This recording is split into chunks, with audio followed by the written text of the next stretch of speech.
Así suena una versión corta de las últimas 24 horas en el planeta Tierra. La conversación del mundo, aquí, en el Brief, con @elCheArturo.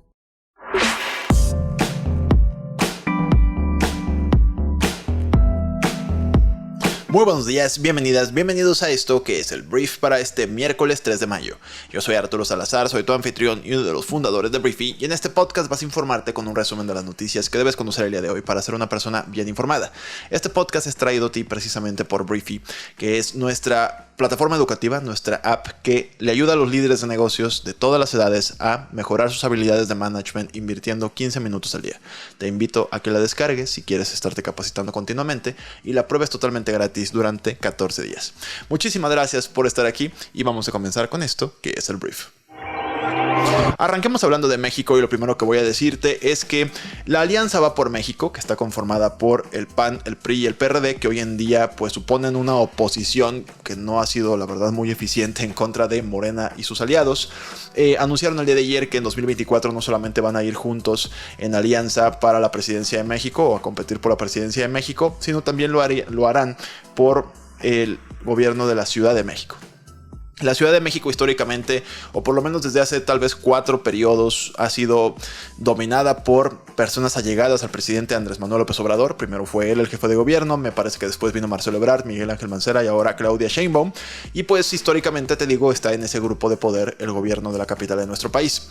En 2021 tuvieron un revés de alguna forma porque la oposición se pudo hacer con 9 alcaldías y 15 de los 33 distritos electorales, y ahora en su comunicado afirman o creen posible que puedan hacerse con la jefatura de la Ciudad de México si van juntos y se proponen hacerlo de esa manera. Entonces, eso es lo que anunciaron el día de ayer. Veremos si se les cumple, pero para eso hay que esperar algún tiempo.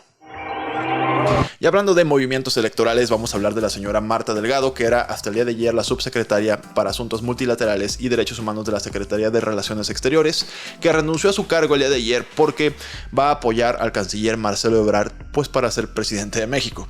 Lo cual me parece bastante, ¿cómo decirlo?, bastante respetable por parte de la ahora ex subsecretaria, porque mucha gente está haciendo campaña hoy en día y mientras pues le pagan su sueldo de funcionario de todos los partidos, todo el mundo anda haciendo esas cosas. Entonces me parece hasta admirable que la señora Marta Delgado haya decidido renunciar para apoyar de lleno a el señor Marcelo Ebrard. En la carta decía que pues le agradecía muchísimo haberle dado la oportunidad de servir a México y todo lo que normalmente ponen en estas cartas. Entonces Marcelo ahí agarrando agua para su molino, porque pues claramente quiere ser presidente, está bastante claro. Veremos si se le hace, pero ya tiene un elemento más. Siguiente punto, vamos a hablar ahora de el INAI. El Instituto Nacional de Acceso a la Información ha sido el centro de la discusión pública en recientes tiempos, debido a que los senadores de México, principalmente de Morena, pues se han negado incluso abiertamente a nombrar a los delegados necesarios, por así decirlo, a los funcionarios necesarios para que puedan operar. Es inoperante en estos momentos porque no se cuenta con las personas necesarias en el consejo para que puedan estar precisamente dándole trámite a todos los casos que de hecho se les están juntando.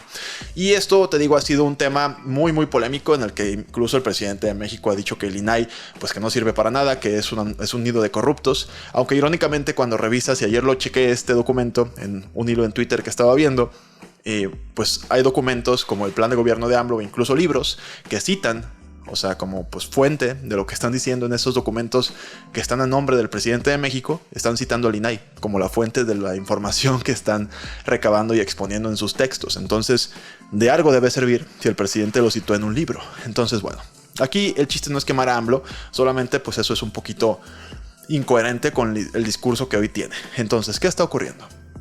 El día de ayer, la Suprema Corte de Justicia ya tal cual ordenó a los senadores de nuestro país a votar por los nombramientos, y les dio de hecho 48 horas para demostrar que cumplieron con este cometido. Tienen que ya votarlos para que tengan el quórum suficiente y poderle dar trámite a todo lo que está pendiente, lo cual es importante para la vida pública de nuestro país. Ayer se habló también, y esto es algo que pues lo dijo una misma delegada del INAI, que el mismo secretario de Gobernación, Adán Augusto López, está detrás de muchas de las trabas que están ocurriendo, que están bloqueando el funcionamiento del INAI, personas del mismo gobierno federal. Y esto, te digo, no va tampoco con la narrativa del presidente de México de la transparencia y de de las cuentas abiertas y de que todo se puede saber porque ellos son diferentes, cuando tienes al secretario de Gobernación y a los senadores de Morena impidiendo que funcione un organismo que precisamente su función es transparentar las cosas. Perdón, pero pues estoy pensando mal, ¿sabes? O sea, me das todas las razones para pensar que Morena y el gobierno federal pues no quieren que haya transparencia en nuestro país. Y la pregunta sería, ¿por qué? Entonces, bueno, en teoría todo esto está a punto de terminar porque la Suprema Corte, te digo, ya ordenó la votación de estos elementos faltantes. Veremos qué pasa. Hoy en día no me sorprende nada. Siguiente tema. Vamos a hablar ahora del presidente de Estados Unidos, Joe Biden, que ayer anunció que está desplegando o habrá 1,500 soldados en servicio activo en la frontera entre Estados Unidos y México. Todo esto para protegerse contra un posible una posible afluencia, un posible aumento en el número de migrantes que buscan aprovechar precisamente el vencimiento de las restricciones de asilo de la era del COVID-19. Entonces las tropas que se suman allá, las 2,500 tropas de la Guardia Nacional que ya están ahí, estarán armadas, pero dice Joe Biden no será para un tema de atacar, sino de autodefensa. Y muchas de ellas más bien estarán en tareas administrativas, transporte y otro tipo de apoyo para precisamente liberar a funcionarios fronterizos. Eso fue lo que se anunció. Esto al final es una militarización de la frontera con México, pues justificada por este aumento de migrantes, en teoría. Y vamos a ver, pero bueno, fue lo que anunció el presidente de Estados Unidos el día de ayer. Hablando del mismo Estados Unidos, ayer el país dio un informe sobre la guerra entre Rusia y Ucrania, en la que no dejó muy bien parada a Rusia, ya que dijeron que el país ruso ha tenido al menos 100,000 bajas, entre las cuales representan 20,000 personas muertas y 80,000 personas heridas que ya no son capaces de poder luchar. Esto es un reporte que obviamente es mucho más numeroso que el que ofrece Rusia para sus propias cifras, porque ellos también tienen otros números y Estados Unidos tiene sus propios números, y yo creo que nadie tiene realmente los números de verdad, ¿sabes? Pues ¿cómo lo sabes? El tema aquí es que este es el número que avienta Estados Unidos, le mete presión al presidente de Rusia, Vladimir Putin, que de por sí hay mucho ruso que no está tan convencido o cero convencido de la guerra que se está librando y todas las muertes y bajas que están ocurriendo, porque no le encuentran mucho sentido a todo lo que está pasando. Y bueno, eso fue lo que aventó Estados Unidos el día de ayer. Vamos a hablar de un punto que es interesante porque es un tema que está hoy en día en boca de todos, que es la inteligencia artificial. Ayer el Foro Económico Mundial estimó que la inteligencia artificial va a transformar casi el 25% de todos los trabajos del mundo en los próximos 5 años. 25% en los próximos 5 años. Y afirmaron que en el mundo se perderán 83 millones de empleos, mientras que la inteligencia artificial provocará el nacimiento de otros 69 millones de empleos. Pero hay un déficit ahí de 14 millones de empleos. Entonces, la muestra del informe se obtuvo de una encuesta de 803 empresas que emplean a casi un total de 11.3 millones de trabajadores en 45 países, y se espera que casi el 75% de las empresas encuestadas adopten la inteligencia artificial en un futuro próximo. La mitad de las empresas esperan que se creen empleos como resultado, mientras que una cuarta parte pues espera que se pierdan. Entonces, vuelvo a repetir las cifras que hay que recordar: 25% de todos los trabajos del mundo se van a ver transformados y se perderán 83 millones de empleos. Se ganarán o se inventarán por esta nueva tecnología, como ya lo dije, 69 millones. Hay un déficit de 14. Vamos a hablar de la pulga Lionel Messi, que ayer pues se metió en un problema. Lionel Messi, si es que se le puede llamar así a lo que sucedió. Mira, el Paris Saint-Germain es el equipo en donde juega Lionel Messi hasta el día de hoy. Pero el primero se reportó muy temprano que el equipo estaba muy enojado debido a que Lionel Messi decidió no asistir a un entrenamiento el día lunes, y se fue a Arabia Saudita para un tema de los sponsors. Tiene ahí un acuerdo multimillonario con Arabia Saudita es un tema de turismo. Entonces se aventó lunes y martes. El martes sí era un día de descanso para el club, pero el lunes no. De por sí habían perdido 3-1 el fin de semana, pues todavía la pulga se fue en un permiso no autorizado, o más bien sin permiso. Entonces primero se reportó que le van a dar 2 semanas de suspensión, en las cuales no podrá obviamente ganar dinero, lo cual es algo muy importante para Lionel Messi. Se le vale madre. Y en segundo lugar, que no va a poder ni siquiera entrar a las instalaciones del Paris Saint-Germain. Y tú decías, bueno, una suspensión. Más tarde, uno de los periódicos pues, más reconocidos de Francia, que es L'Équipe o El Equipo, reportó que no se le va a renovar el contrato a Lionel Messi. Ya no habrá una renovación del contrato y dejará de ser jugador del Paris Saint-Germain.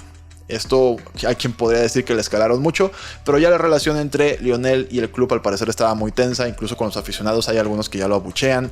Lionel Messi como que ya no estaba muy cómodo, entonces la pregunta es, ¿dónde va a jugar Lionel Messi a continuación? Hay gente que lo ven, hay gente que dice que va al Barcelona, el Barcelona no tiene dinero para poder pagarle, tal vez el Inter de Miami, yo creo que sí.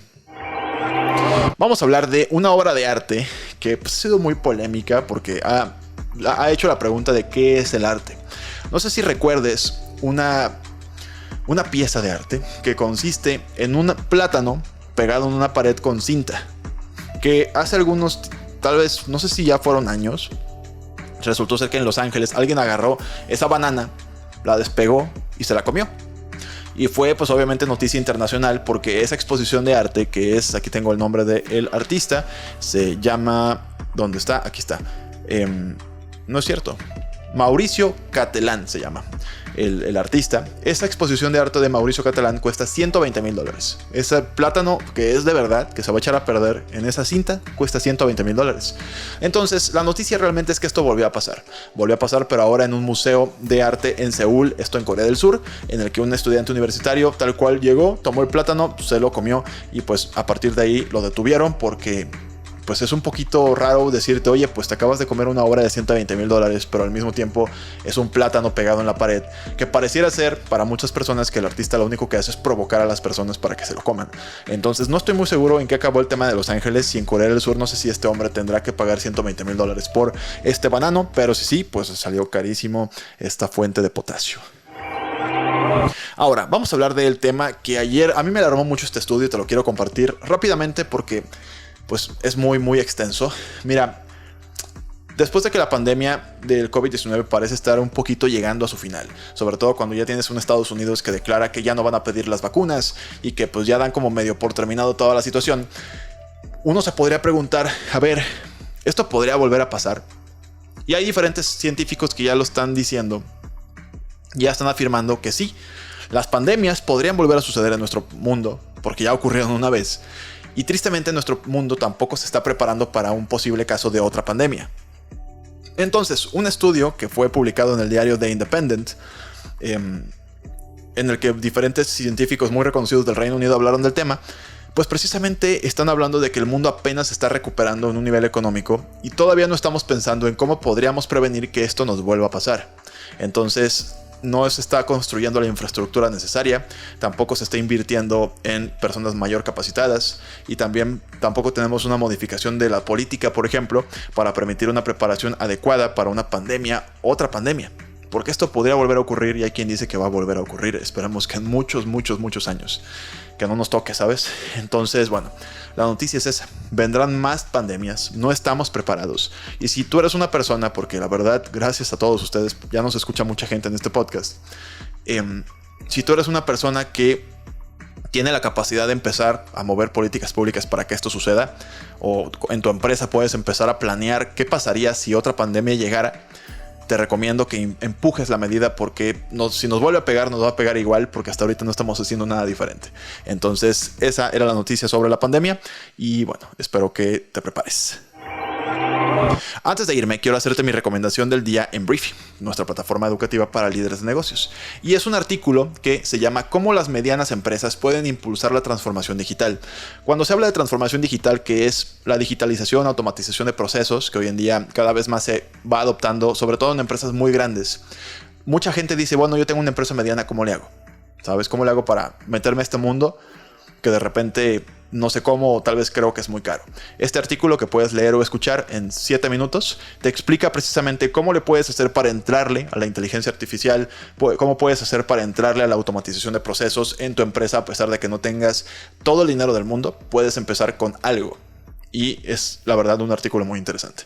Espero que te genere mucho valor. Está disponible en nuestra plataforma el día de hoy, disponible para todos nuestros suscriptores. Entonces, muchísimas gracias por estar aquí. Gracias por darle like y suscribirte a nuestro canal de YouTube. Vamos creciendo y creciendo. Que de repente nos estancamos. El objetivo es llegar a 1000 suscriptores. Vamos en 700 y pico. Entonces, échanos la mano. No te cuesta, la verdad, ni un segundo entrar a YouTube. Literalmente buscar el brief y ahí darnos un subscribe, un suscribir. Es totalmente gratis. Y si ya estás ahí, pues muchas gracias por estar ahí, darnos un like y un comentario para seguir creciendo. Entonces, gracias una vez más por estar aquí y nos escuchamos en la siguiente edición de esto que es el Brief. Yo soy Arturo. Adiós.